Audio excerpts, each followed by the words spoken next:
Salam əziz müəllimlər. Ümidvaram ki, hər biriniz yaxşısınız. Bugün 5-ci sinifin 2-ci mövzusu olan məlumatın qrafik təsviri mövzusunun izahına baxırıq. Gəlin vaxt itirmədən mövzumuzla tanış olaq. Deməli bizə nə deyir? Hər hansı bir məlumatı hazırlamazdan əvvəl kağızda onun təsviri çəkilir. Hazırlanacaq məlumatın qrafik təsviri, texniki təsvir, eskiz və çertyoz ola bilər. Deməli, qrafik təsvirə nələr aid oldu? Texniki təsvir, eskiz və çertyoz. Gəlin indi tanış olaq ki, görək bunlar ayrı-ayrılıqda özləri nə deməkdir? Texniki təsvir məlumatın həcmli, üçtərəfli təsviridir. Texniki təsvir tərəflər arasında nisbət nəzərə alınmaqla, lazımi ölçüləri və məlumatın materialı göstərilməklə əl ilə yerinə yetirilir. Texniki rəsm üzrə məlumatın forması asan anlaşılır. İndi isə keçək eskizə. Nisbət nəzərə alınmaqla və ölçülər göstərilməklə əl ilə yerinə yetirilir.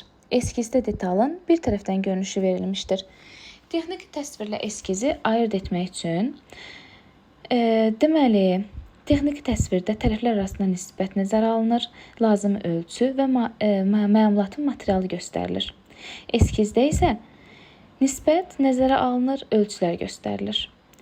Şəkil 1-də detalın texniki təsviri verilmişdir.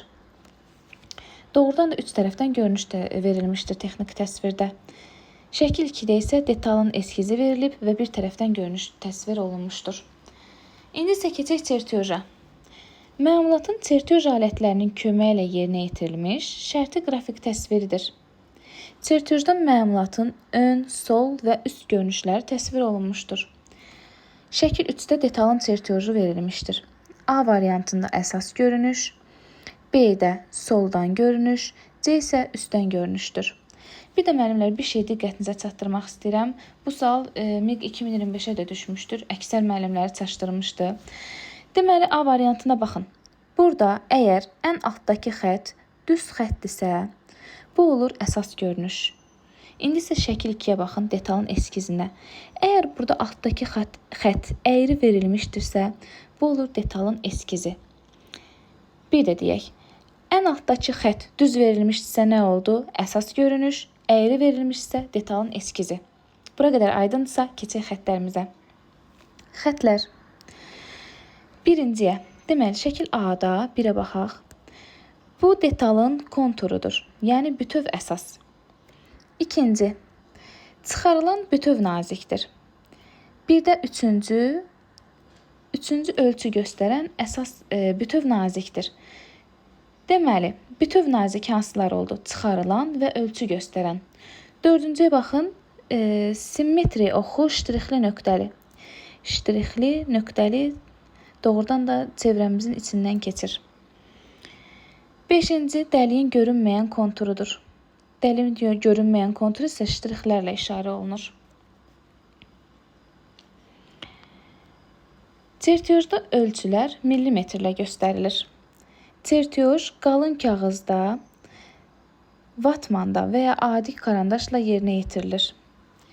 Yığma çertyozunda məlumatın və detalın adı, miqyası, materialı haqqında məlumat xüsusi cədvəldə spesifikasiyada qeyd olunur.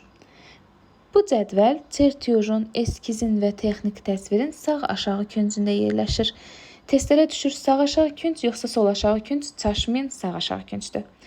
Məlumatın həqiqi ölçülərinin neçə dəfə böyüdüldüyünü və kiçildiyini göstərən ədəd isə miqyas adlanır. Standartlara görə aşağıdakı miqyaslar təyin olunmuşdur. Təsviri kiçiltmək üçün 1/2, 1/4, 1/5. Təsviri böyütmək üçün isə 2/1, 4/1 və 5/1-dir. Natural ölçümüz isə 1/1-dir. Məlumatın təsviri üzərində ölçülər millimetrlə qeyd olunmuşdur, bayaq da dediyimiz kimi. Bu ölçülər realdır, yəni nə böyüdülmüş, nə də ki kiçildilmiş deyildir. Məlumatın çertyozunu oxumaq. Bu vacibdir, buna diqqətli olaq. Onun adını, formasını, ölçülərini, materialını və miqyasını, eləcə də bu məlumatın təşkil olunduğu detalların sayını və onların birləşmə növünü təyin etmək deməkdir. Bütün çertyozlar əl ilə və ya kompüterin köməyi ilə xüsusi proqram üzərində yerinə yetirmək olar. Belə müəllimlər, bugünkü izahımız bu qədər və bir şey də unutmayın. Böyük uğurlar kiçik, amma davamlı zəhmətlə başlayır. Özünüzə inanın, güvənin.